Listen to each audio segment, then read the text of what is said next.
Le gabarit, ça passe partout, tu vois.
Bonsoir à tout le monde.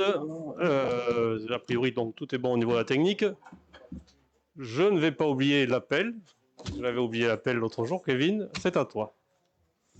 Armand Rivière, Rachel Sacussi, Manuel Bourguin, Aurélie Mialon. Procuration, Monsieur Rivière. Robert Vivares. Présent. Julie Garcin-Sodo. Thomas Guiraud. Daniel Demoulin. René Verdeil. Jean-Marie Bousquet. Marie Balestero. Daniel Azemar. Procuration, Madame Sacussi. Xavier Moutou.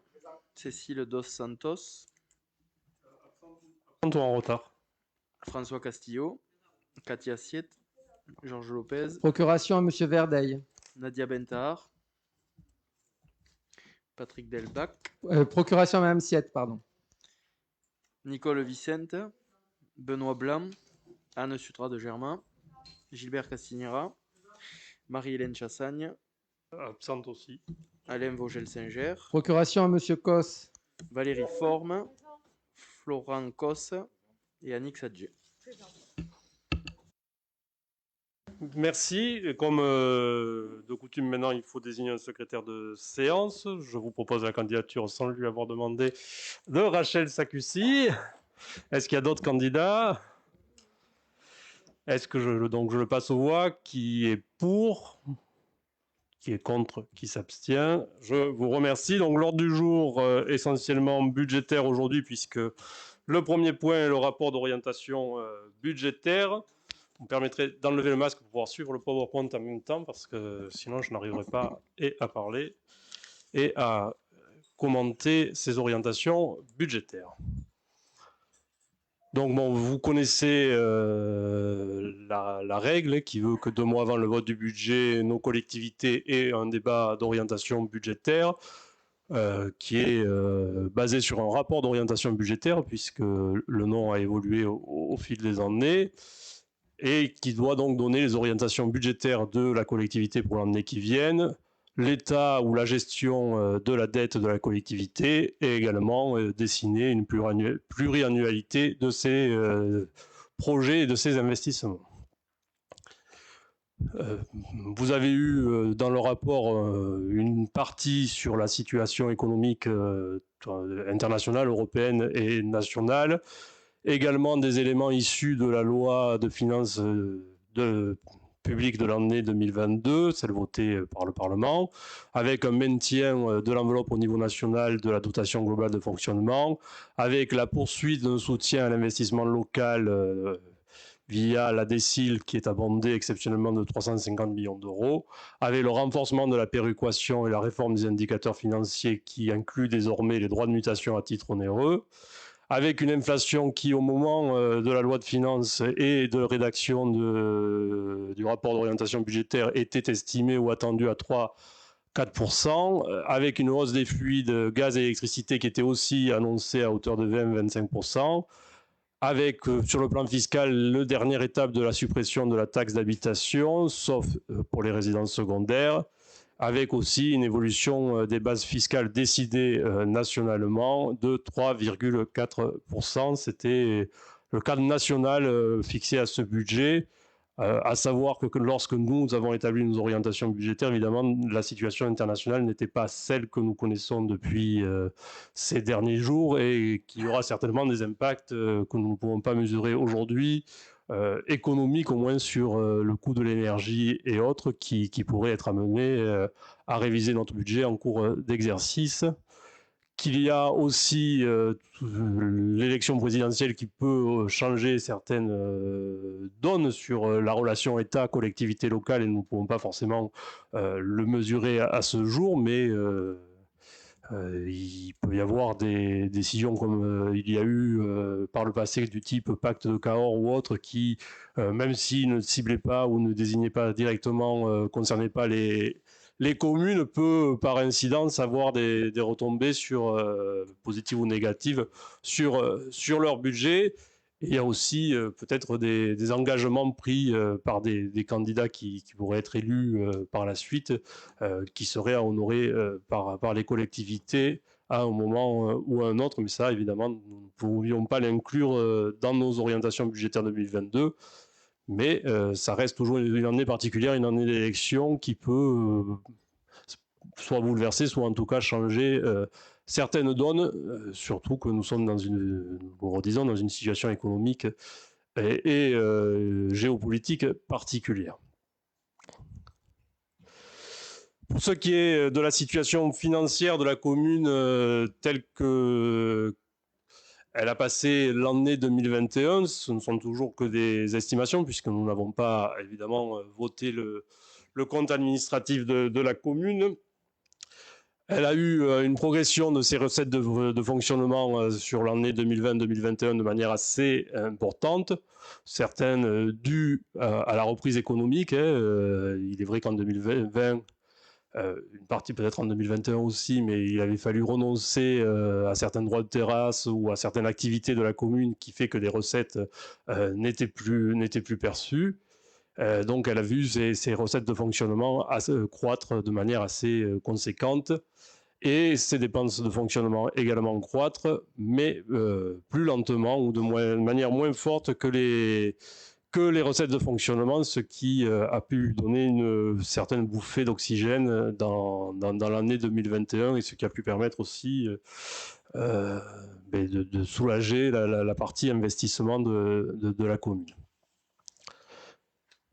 Ce qui se ressent donc sur les taux d'épargne de la collectivité, donc l'épargne de gestion qui est en progression, comme l'épargne brute et comme l'épargne nette, et là aussi ce qui a des incidences pour la suite sur le calcul du nombre d'annuités dont nous aurions besoin si la commune devait se désendetter d'un coup, mais cela montre qu'après l'année difficile 2020, il y a eu une volonté et une certaine réussite dans le fait de redresser la barre. Pour autant, ne nous le cachons pas, la situation financière de la commune reste d'une situation relativement fragile. Pour autant, nous avons vu la dette communale diminuer en 2021. Elle s'établit à 13 616 000 euros, 16 841 000 si on inclut Saint-Christol. Cette dette est toujours une dette plutôt rigide puisqu'elle est basée sur des taux fixes, donc avec peu de marge de renégociation, excusez-moi, ce qui, là aussi, même si c'est rigide d'un côté, assure une certaine visibilité quant à la variabilité des taux et ce qui a pu, par le passé dans le monde des collectivités locales, créer certains bouleversements avec les emprunts toxiques. Donc ramené à l'habitant, la dette représente 1 614 euros par habitant contre 802 euros par habitant pour la moyenne de la commune de la Strate. Et notre capacité de désendettement est de 9 ans et 5 mois à l'issue, ou du moins c'est tel que ça sera présenté dans le compte administratif lorsque nous aurons à le voter, de l'année 2021. Ce qu'il faut et ce qu'on peut relever sur cette année 2021, c'est que la commune, par une recherche active de subventions, par une certaine optimisation de son patrimoine immobilier également, par rapport aux efforts faits en termes de fonctionnement, a pu en 2021 ne pas avoir recours à l'emprunt, ce qui équivaut à un désendettement de 1 320 000. Pour autant, elle a tout de même réussi à assumer plus de 1,9 million de dépenses d'équipement, ce qui est au-delà de la moyenne constatée les années précédentes pour la commune. Donc elle a réussi à investir sans s'endetter en 2021.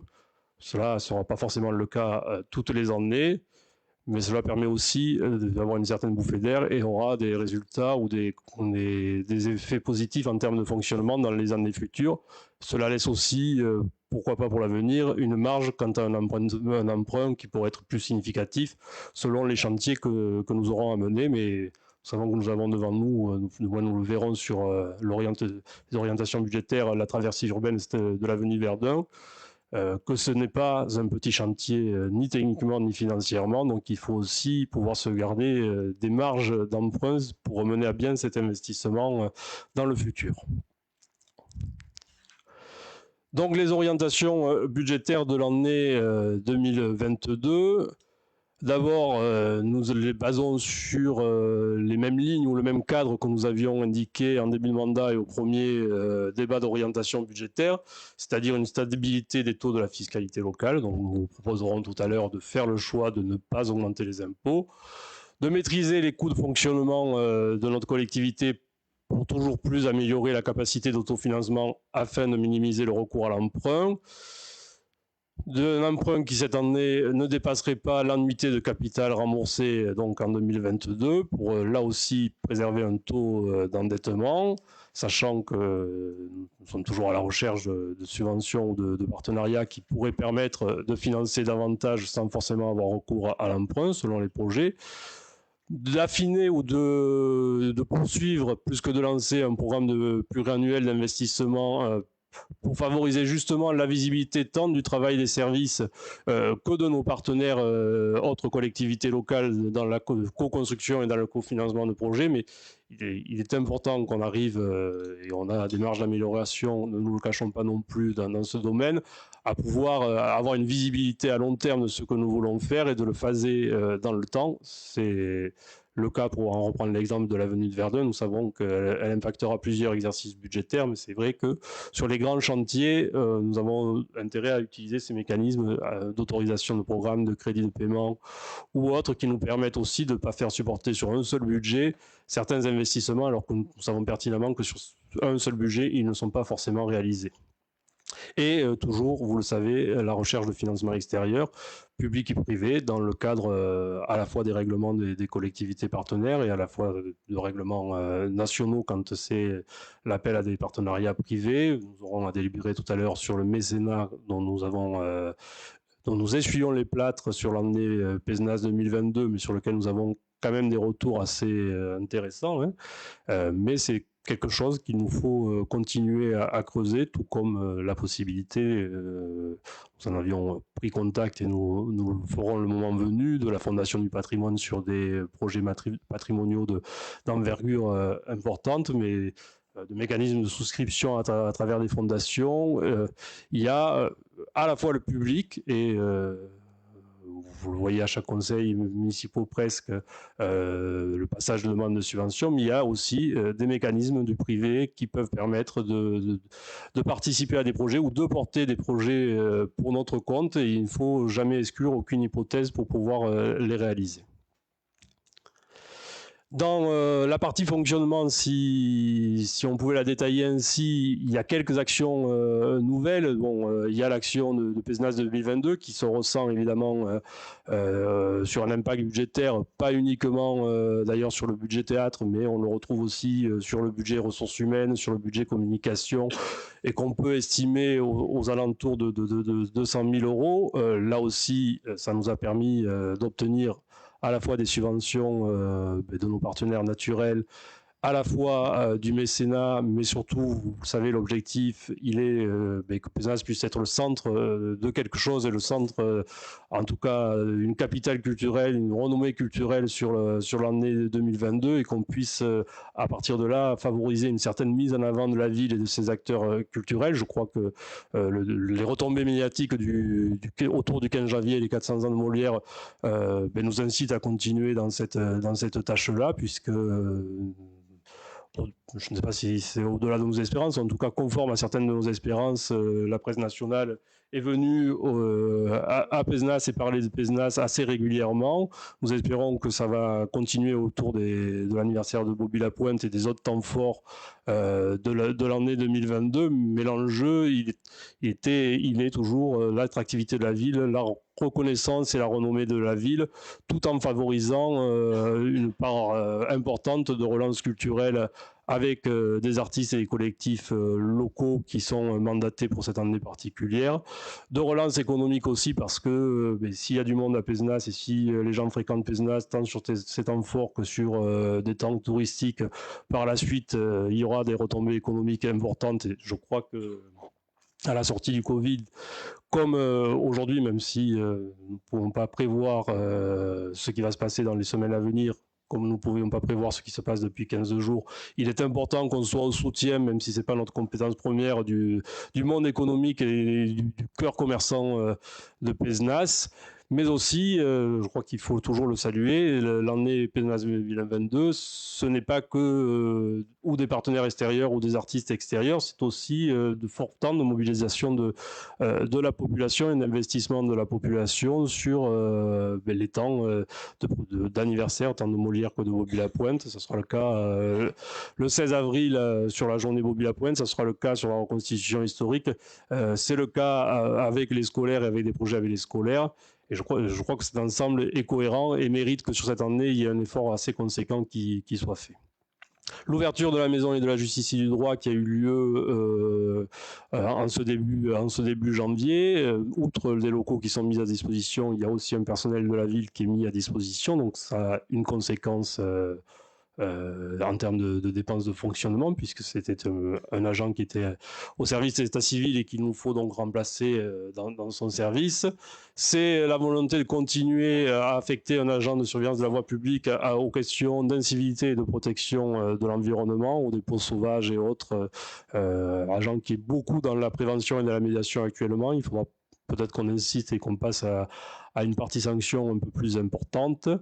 La mise en œuvre ou le renforcement de la démocratie participative avec les premiers pas des conseils citoyens dont vous avez délibéré la composition lors des conseils précédents, et la volonté de relancer une politique jeunesse qui était en sommeil lors de notre arrivée à la mairie, et nous avons donc à cœur que cette ville aux 4250 scolaires puisse avoir un service jeunesse qui fonctionne et qui reprenne un rythme de croisière assez rapidement.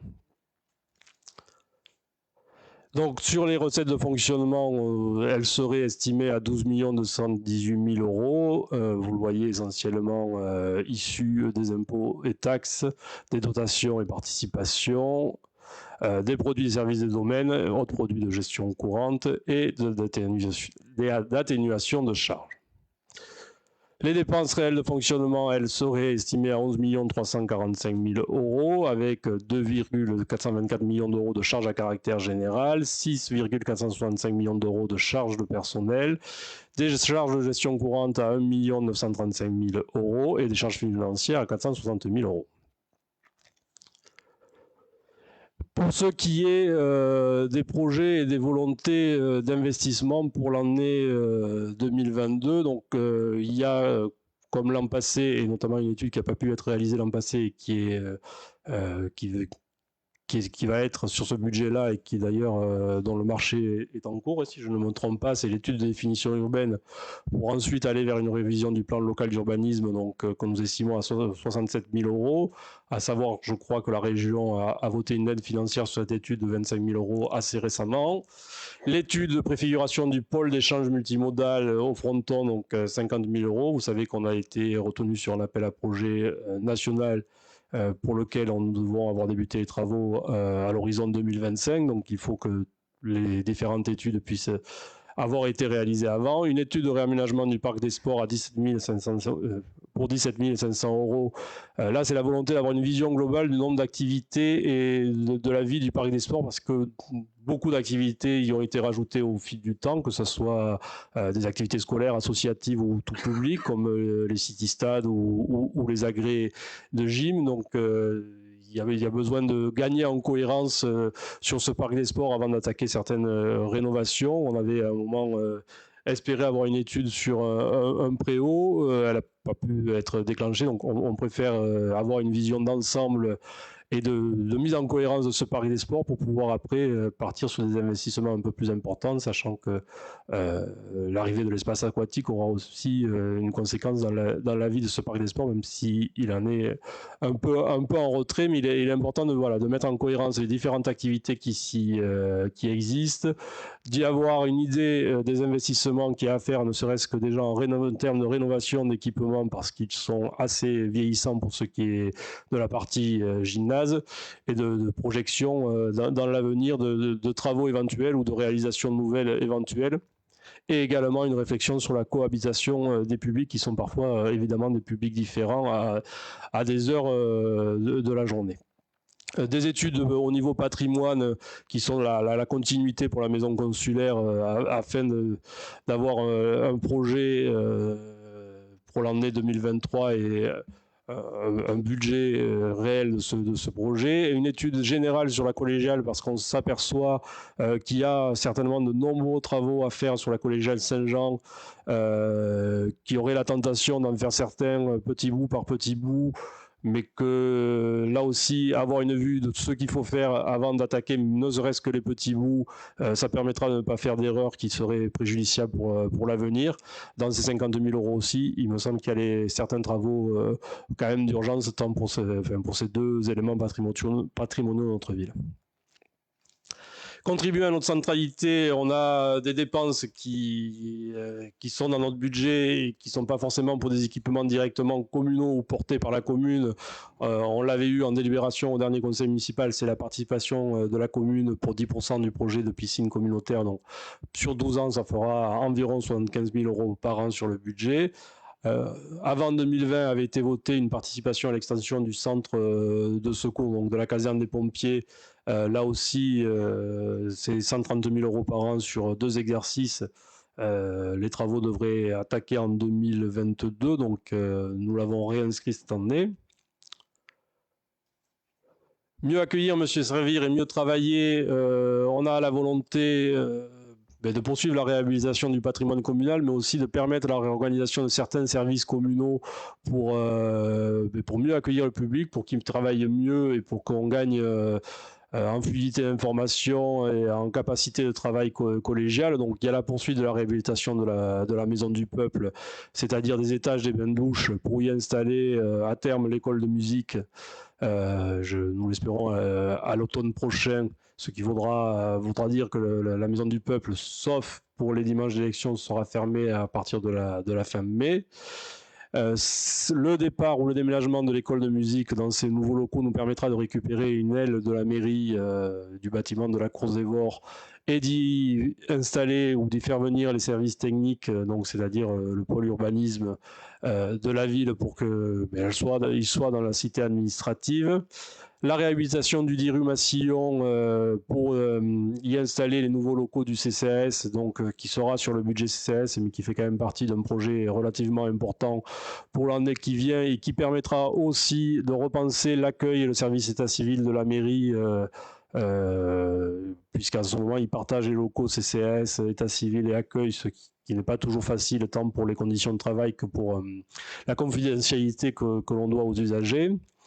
Et la poursuite de l'amélioration de l'efficience technique des bâtiments communaux pour 90 000 euros, avec le changement des menuiseries de la rue Louis Blanc et de la rue du Docteur Bastard, sachant qu'en fin d'année, attaquer un chantier bien plus important dans ce domaine-là de plus de 300 000 euros sur la Maison du Peuple, sur une partie des écoles et sur la mairie. Sécuriser les accès aux établissements scolaires, donc avec l'arrivée à la fois de la piscine, enfin de l'espace aquatique et une ouverture 7 jours sur 7 à des une plus grande ouverture pour le public, il convient de réfléchir au stationnement dans cette zone-là, sachant qu'un premier parking est prévu avec la piscine elle-même, un parking qui sera un parking payant mais lié à la vie de la piscine, bien qu'aux heures de fermeture de la piscine, il sera accessible au public. Nous avons voulu réfléchir ou envisager un parking plus important à l'entrée du stade municipal, donc avenue de Plaisance, de repenser aussi dans cette zone-là la circulation avec une mise en partie en sens unique de cette partie de l'avenue de Plaisance, de nous permettre en même temps d'y créer une piste cyclable, de dégager une partie de stationnement de l'avenue Paul Vidal de la Blache pour y créer également une piste cyclable afin que les collégiens et lycéens puissent aller de manière plus sécure à vélo, et les écoliers de l'école Jacques Prévert, on pourrait aussi évidemment les intégrer, et en régie, nous devrions réfléchir sur une partie du boulevard Joliot-Curie, des trottoirs du boulevard Joliot-Curie, pour également permettre qu'une bande cyclable y soit réalisée. Donc il y avait une volonté de penser cette zone-là où on a quand même une grande partie des scolaires de la ville qui s'y déplacent tous les jours, et où il est important qu'on puisse sécuriser les cheminements des enfants. Nous avions commencé par un cheminement sécurisé à travers le stade municipal. Nous allons continuer tout en essayant d'augmenter le nombre de places de stationnement également, puisque qui dit établissement scolaire et services publics dans cette zone-là, dit aussi personnel qui y travaille ou usagers qui ont besoin de se garer pour s'y rendre. Le dernier conseil municipal, nous avions eu à évoquer le partenariat entre la commune de Tours, la ville de Pézenas et l'ensemble Bonne-Terre-Sainte-Marthe pour accéder au futur ensemble qui a d'ailleurs ouvert ces jours-ci. Donc il convenait là aussi qu'il y ait un cheminement piéton cohérent, que la route soit un peu renforcée et que l'éclairage y soit fait pour 241 000 €, mais vous le savez, selon l'accord trouvé, les communes n'y participent qu'à hauteur de 15% chacune. Améliorer le cadre de vie, les équipements, donc là aussi, nous l'avions espéré l'année dernière et nous n'avions pas réussi à le faire dans les temps. C'est la sécurisation ou le remplacement des bornes existantes en cœur d'accès au centre historique qui sont vieillissantes et défaillantes et qui ne font plus office de bornes d'accès tout simplement, puisque certaines sont en panne quasiment toute l'année et leur réparation devient de plus en plus onéreuse. Pour le coup, là, le marché public est en cours est lancé et même en cours d'attribution. Donc, avant l'été, je touche du bois, je parle au conditionnel, nous pourrions avoir réussi à ce que ce chantier soit effectif et réalisé. Il suffira de prendre en compte la vie de ces quartiers, tant pour les habitants, tant pour les activités qui sont, afin que les travaux ne le pénalisent pas, les pénalisent le moins possible, à savoir qu'on a aussi un important chantier sur la butte du château, donc on a d'importants déplacements possibles, donc tout ça doit bien être réfléchi. Mais la volonté, c'est bien que ça soit fait avant l'été et qu'on arrête avec les plots de béton qui remplacent les bornes l'été, puisque les bornes ne fonctionnent pas. La remise à niveau de la vidéoprotection, donc étalée sur 3 ans pour 80 000 €. L'opération Passe Vert qui est maintenue avec, vous le savez, en cœur de ville, l'achat de bacs et un partenariat avec les propriétaires ou les locataires de logements ou de commerces pour qu'ils entretiennent ces bacs et les fleurissent et les entretiennent. La réfection de la scène du théâtre de verdure, puisque là aussi, elle manque de rénovation ou d'entretien, ou en tout cas, elle ne peut plus faire un été de plus dans ces conditions-là. Et puisque nous avons la volonté, encore cette année, d'utiliser au maximum le Parc Sans Souci comme lieu d'animation, de présentation culturelle durant l'été, il était important de refaire cette scène. Des subventions ont été demandées au conseil municipal précédent. La mise à niveau informatique des écoles, c'est la poursuite du plan numérique que nous avions lancé à la rentrée 2021 et qui va se poursuivre à la rentrée 2022 pour les écoles de la commune. Renforcer notre attractivité, donc la poursuite de l'opération de rénovation de la traversée urbaine de l'avenue de Verdun. Plus que poursuite, ça va être l'entrée effective des travaux à la fin de l'année 2022.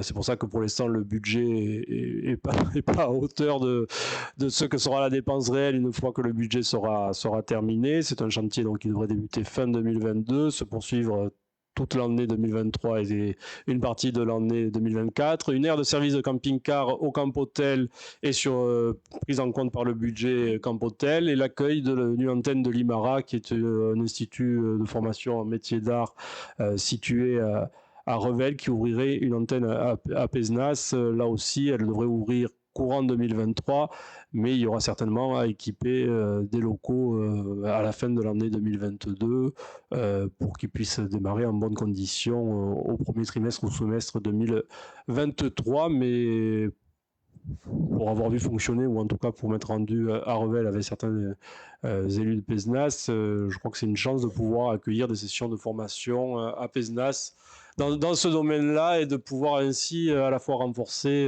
l'attractivité de la ville, son occupation par des étudiants. Il y a un joli chantier ou en tout cas une jolie action qui peut être mise en route dans les mois et dans l'année à venir. Et nous avons voulu regrouper sur dont nous avons pu parler précédemment sous l'angle de la transition écologique, pour rappeler ce qui était fait depuis le début de mandat, même si ça résume et ça ne dit peut-être pas tout, mais cet agent de surveillance de la voie publique dédié à l'environnement me paraît être important pour la vie de la commune, et important dans la lutte que nous avons à mener contre les dépôts sauvages et les dépôts en tout genre, tant en centre-ville qu'en périphérie. Un agent du périscolaire aussi qui se consacre en partie aux questions de pédagogie autour de l'environnement. Le conseil de transition écologique, donc, qui prendra effet, je crois, le 14 mars pour sa première réunion. Le partenariat avec Terre de Liens, dont nous avons présenté un premier rendu de l'étude, mais qui va se poursuivre sur l'année 2022, tant pour l'étude sur le foncier agricole que pour qu'un projet naisse sur les terres de l'Oribel Basse, en partenariat non pas pour le coup avec l'association, mais certainement avec la Fondation Terre de Liens, qui pourrait, et quand tout à l'heure je parlais de partenariat avec le privé, ça en sera un exemple, mais qui pourrait porter le projet d'installer des agriculteurs bio de proximité sur l'Oribel. La volonté de modifier partiellement certains sens de circulation en ville après en avoir échangé avec la population, mais surtout de passer une partie de la ville à 30 km/h, là où ça devrait être de fait l'engagé. La rénovation thermique des bâtiments communaux, je vous en ai déjà parlé, le passe vert également. Des pistes cyclables, donc j'ai essayé de vous présenter la cohérence de ce que nous souhaitions faire dans le secteur du parc des sports, mais on pourrait également y ajouter l'avenue François Curé, que le département devrait mettre en chantier en fin d'année 2022 ou en début 2023, et là aussi où l'on pourrait y réaliser une piste cyclable, ce qui viendrait compléter un maillage le jour où la traversée urbaine sera terminée. L'étude sur le pôle d'échange multimodal et, je le citais tout à l'heure pour la butte du château, mais d'importants réseaux de travaux portés par l'AGLO sur l'eau et l'assainissement, puisqu'il y a les réservoirs de la butte de Montmorency qui sont en cours de chantier pour qu'ils soient plus efficients. Mais c'est là aussi un lourd chantier tant technique que financier, mais qui est important pour les économies d'eau et que nous pouvons faire en termes d'économie de fuite et de perte d'eau dans nos réseaux. Voilà, rapidement brossé, les orientations budgétaires de l'année 2022. Et nous sommes à votre disposition pour répondre à vos questions. Si elles sont techniques, je ne doute pas que Frédéric Roy aura la réponse. Si elles sont plus thématiques, je ne doute pas que les élus ou moi-même auront la réponse. Enfin, je l'espère.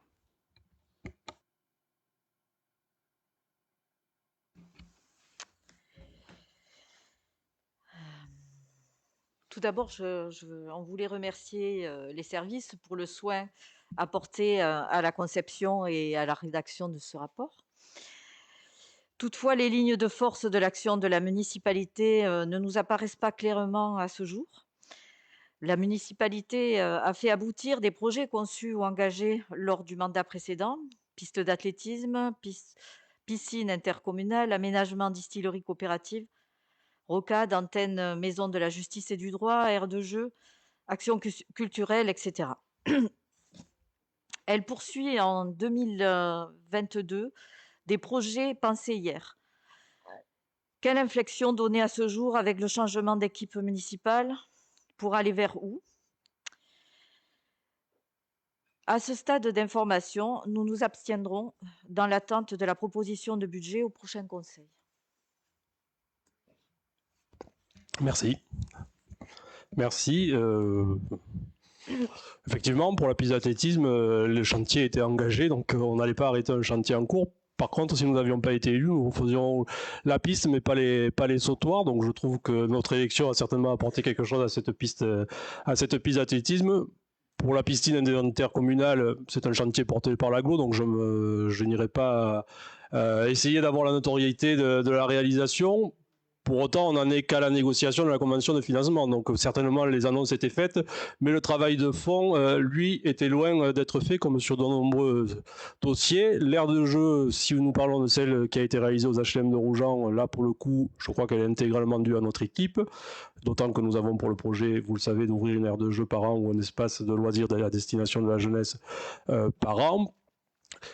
Si vous ne voyez pas de nouvelles lignes dans les pistes cyclables, dans la sécurisation des accès aux établissements scolaires, dans la traversée urbaine, ben, nous allons attendre pour le budget pour voir si vous les voyez. Mais moi, je vois des lignes claires en termes d'écologie, d'attractivité de la ville, de sécurisation de chantiers ou de dossiers qui étaient loin d'être sécurisés quand nous sommes arrivés. Mais nous aurons encore l'occasion d'en débattre dans les semaines et les mois à venir. Je peux vous assurer, oui, que je crois qu'en ville, on ressent qu'il y a une impulsion nouvelle, et qu'il y a parfois même des petits chantiers. Je veux penser à l'avenue Émile Combes qui est en cours ou qui a été réalisée. Je veux penser à l'avenue Maréchal Leclerc qui est réalisée également. Je veux penser à ce que les services municipaux font boulevard Géo-Curie. Je ne peux que regretter que vous ne l'ayez pas fait quand vous étiez élu.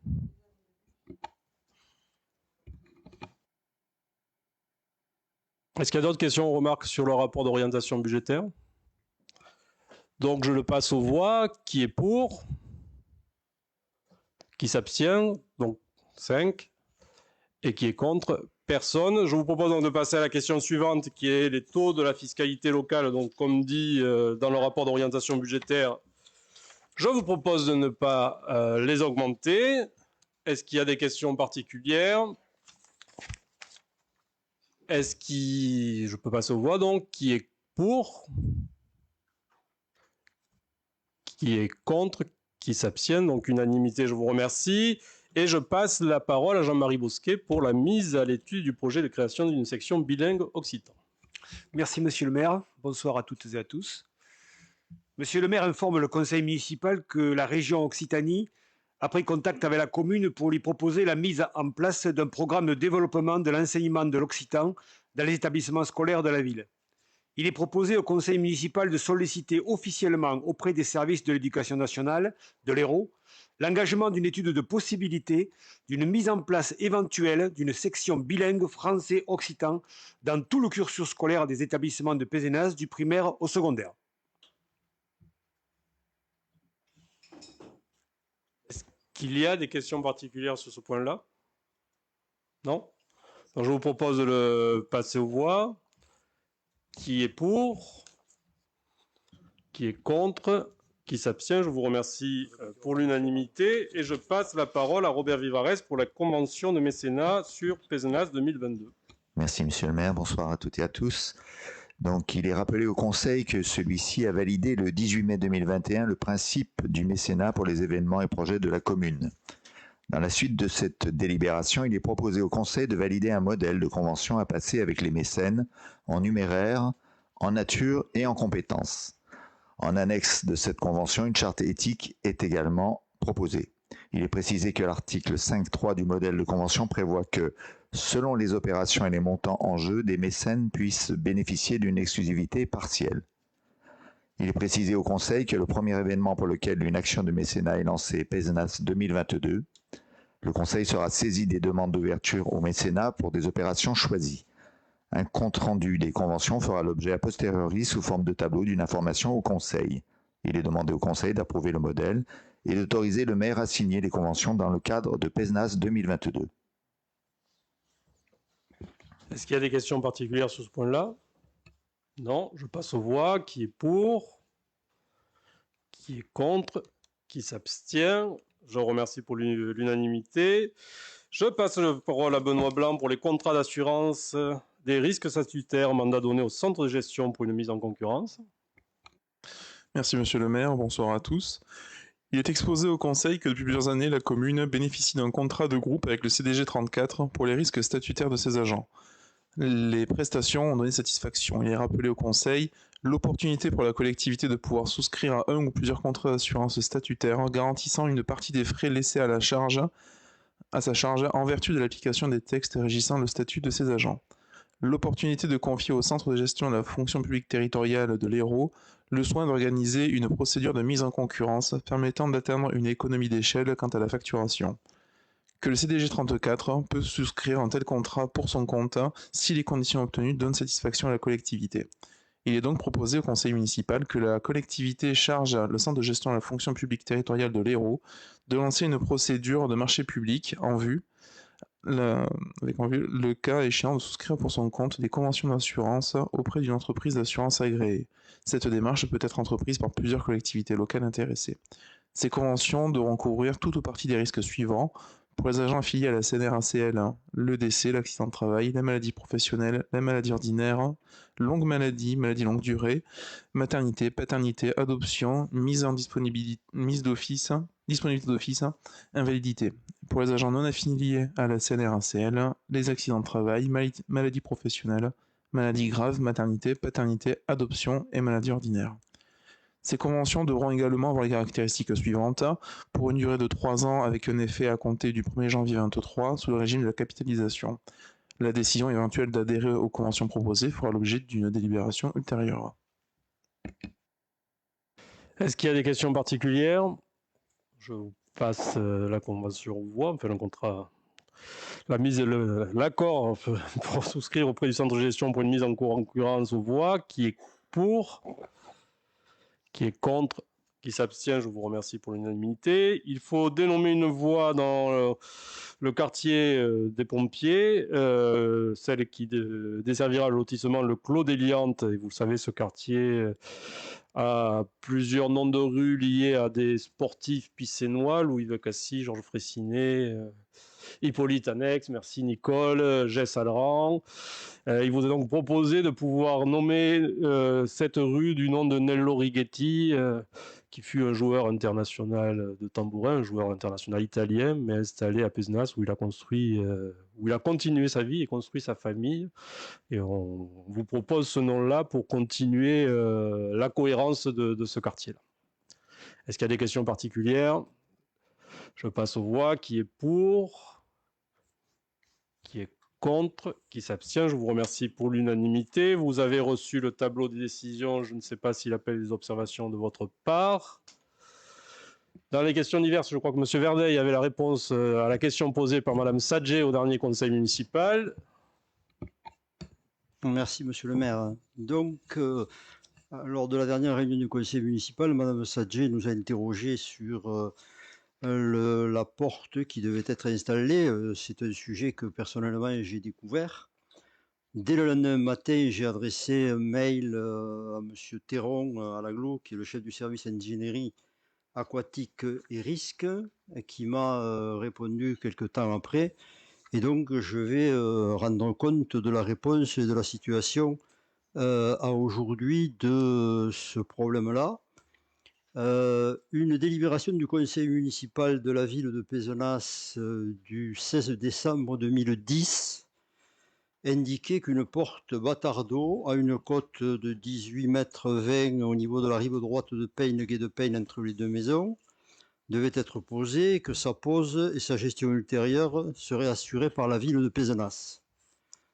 Tout cela n'a pas été fait donc, depuis 2010 et c'est la raison pour laquelle ce sera repris dans les travaux qui sont faits actuellement et envisagés concernant les digues de la Payne. Et nous avons pour ce faire une réunion demain matin à 9h30 en mairie de Pézenas.